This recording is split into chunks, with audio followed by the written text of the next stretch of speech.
Yehi Ratzon, Parshat Vayechi, Limud Shebeder Fuat, Leah bat Meta, Tanya bat Hoda Magalit, Yosef Yair ben Aviva Achava, Rav Sivan ben Simon betoch Kol Shar Chulei Yisrael. So this Parsha, we get to the end of Breshit with a lot of different endings. The end of Yaakov's life, the end of the tension between the brothers. And in the Parsha, there's one mini Parsha that's affected the Jewish people for its entire history. And it's the bracha that Yaakov gives to Yosef, where he tells him the song of Hamalach HaGoel Oti Mikol Ra Yivarech Et Ha'Na'arim V'Yikar V'Hem Shmim V'Shem Avotai Avraham Yitzchak V'Yidgul Harov B'Kerev Haaretz. When we look at this bracha that Yaakov gives to Yosef, there are three really important questions to look at when we learn this Parsha.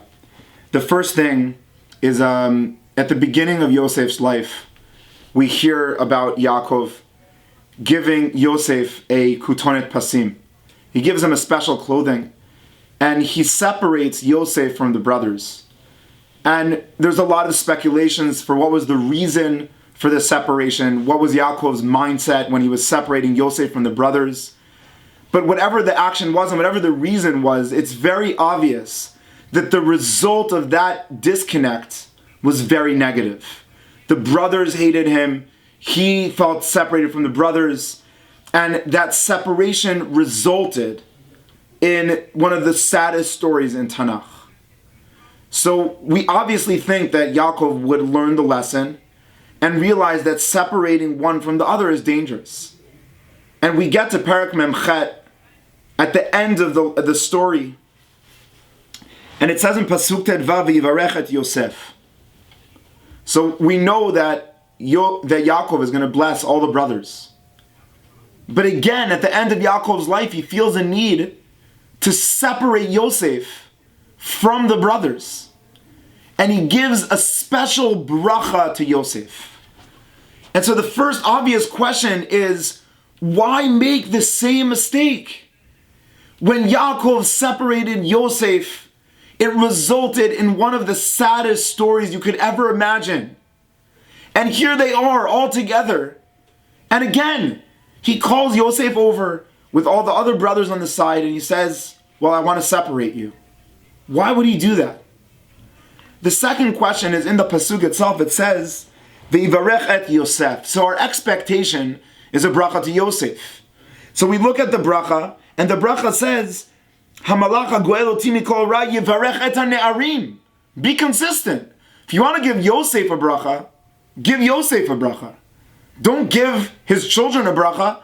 It's a nice thing, it's a cute thing, but if you want to give his children a bracha, give his children a bracha. If you want to give Yosef a bracha, give a Yosef a bracha. But why does it say Vayivarech Et Yosef? He's giving the bracha to Yosef. And the bracha says Yivarech Et Ha'Ne'arim. So he's looking at Yosef and at his children and he's saying to Yosef, here's my bracha, your children should be blessed. It's good for the children to be blessed. It's a lot of nachat to bless the children. But be consistent and say, Vayivarech et b'nei Yosef, be'enei Yosef. And he gives the brachas to the children.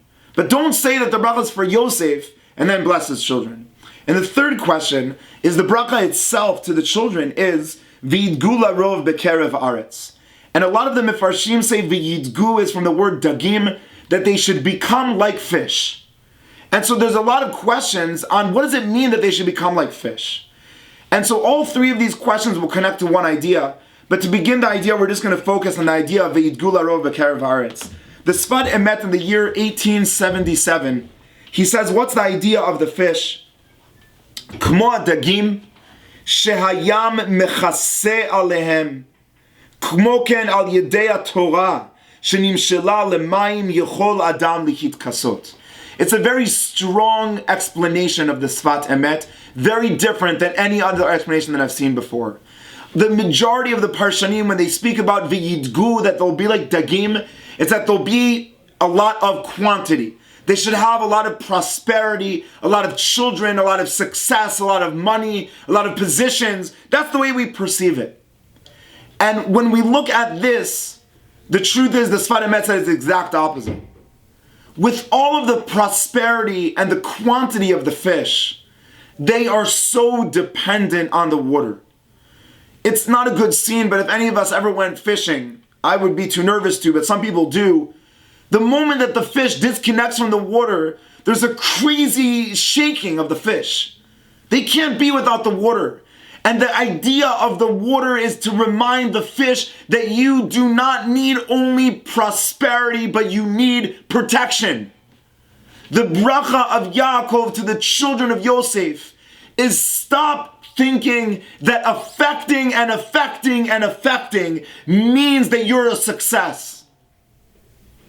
He says to them, look at the fish and realize how much they prosper. And they have many children. And I remember as a child growing up in Stamford, Connecticut, on shlichut with my parents, and we had a fish, and we went to sleep at night, and we woke up in the morning, and there were like 300 fish born in one night. It's incredible. They have a lot of quantity, but says the Sfat Emet, that's not what he was saying to them. The Idgula Rov was to teach them that the Rov is dangerous. Having prosperity is dangerous. Trying to affect people is dangerous. Trying to be on top and rule and be charismatic and all these different stuff is dangerous. And when you want to affect, what you need more than the amount that you're affecting is protection. You need shmirah more than you need yitzirah. You could litzor, but if you don't have shmirah, your yitzirah is avodah zarah. Your yitzirah is about yourself. It's selfish. It's trying to present yourself. Shmirah means that I'm aware that I'm not the center. Says Yaakov to the children of Yosef, I don't care what you do. I don't care how successful you are. Like the Dagim, remember the water. And know that without protection, your success is a failure. And so with this mindset, answers the Sfat Emet, the second question. He says, V'yivarechet Yosef, u'makshin ma bracha li Yosef. It says V'yivarechet Yosef, but he didn't give a bracha to Yosef. What was the bracha for Yosef? Says the Sfat Emet so powerfully.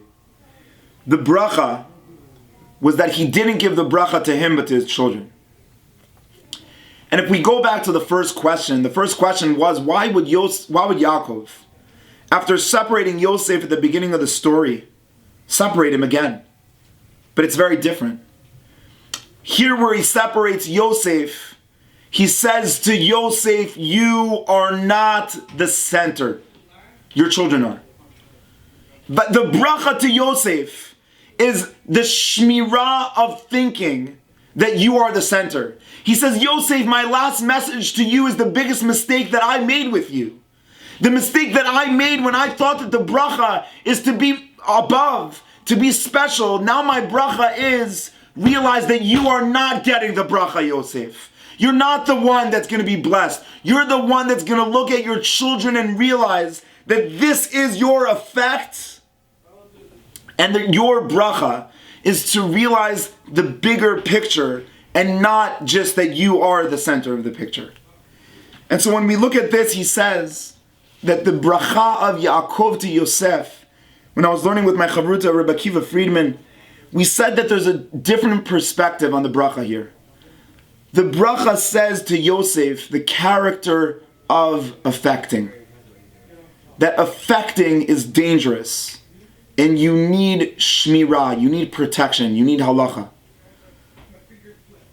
At the last message to Yosef, Yaakov says to Yosef, listen, you are the first one to lead on such big quantities. You're the first one to stand, on, they didn't have public TV, but whatever it was, maybe the public stage. And thousands and thousands and thousands of people are looking at Yosef. And you're the mashbir.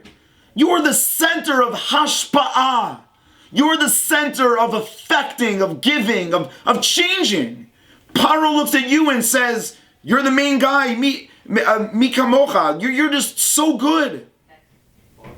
Says Yaakov to Yosef, understands that if you want to affect, it's not about the influence you're having, but rather about the realization of that you are in need of shmirah. I think when we look at our generation, in so many levels, we're the times of Yosef. We're very, very aware of affecting. Everyone in every class speaks about leadership, changing, affecting, influencing, start up, start there, start here, start this, start that. You can do it. You can change the world. You are the world. We are the world. And there's something that we're very challenged with, which is called halacha. People are saying, if I can affect and do and get and create and be so big, why do I need the rules of the halacha to tell me where to be and what to do? Comes Yaakov and teaches us his last message. Yosef is the character of affecting. But my blessing to him is to realize that you're affecting without protection. You're affecting without shmirah. You're affecting without discipline. You're affecting without a schedule. Without discipline is actually destruction. And so Yaakov, from the beginning where he said to Yosef, you're the affector, he says to him, you must teach the generation the idea of realizing how beautiful it is that there are rules, that the dagim know the rules of the water, and without the water they're gone. And they'll be amazing if they recognize their need and responsibility for the beauty of Shmirah. My bracha as we enter into this Shabbat is to realize that one of the greatest moments of today, I walked into my house and Tanya was giving a shir to Roni Shirat Yocheved. And she was giving a shir with a lot of music. And Roni had to listen to the music and she looked like she was so excited. But around Roni to listen to that music was Shmirah. She was in like this nice little carriage listening. If we don't have the Shmirah, we're not going to hear the tunes. We should have the bracha to give ourselves, our children, our friends, the feeling of the beauty of Shmirah in order to have a lasting effect and not a dangerous effect. Shabbat Shalom.